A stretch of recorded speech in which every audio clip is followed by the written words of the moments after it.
小小的孩子专注的靠双手自己做一本书，对准之后，我们确定他已经对准，就可以把它撕起来。那你们现在都做好了吗？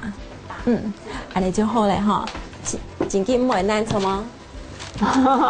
所以他们真的都做好了书了，对不对？对，自己做好一本小说，你书后真的不会难，这样就好了，真的不难。学会技巧就不难，各种功能的小书都能 DIY。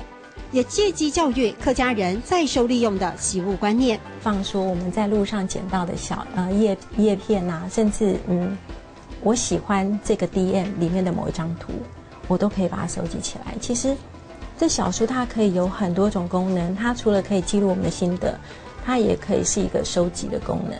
很多精彩像浮光掠影，仔细观察体会就能留住美好瞬间。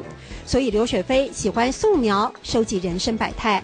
我没有整本做完，是因为我希望说我的学员们他们可以有一些自己的创意，那不要都跟我一样，所以我就是稍微示范一下说，其实我们喜欢的 DM 我们可以把它贴在这边，也收集孩子的童言童语。其实有时候只是小朋友的一句话，那你就可以变成衍生出一本绘本。我觉得这是一个非常有趣的事，所以我就觉得我喜欢跟小朋友对话，喜欢去看小朋友的。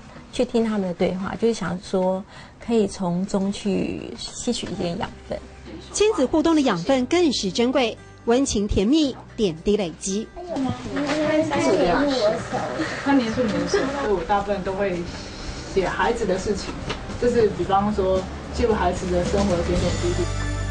为自己做一本书，为朋友或家人做一本书，在这里，刘老师让大家看到了手做小书的乐趣、用心，还有浓浓的感情。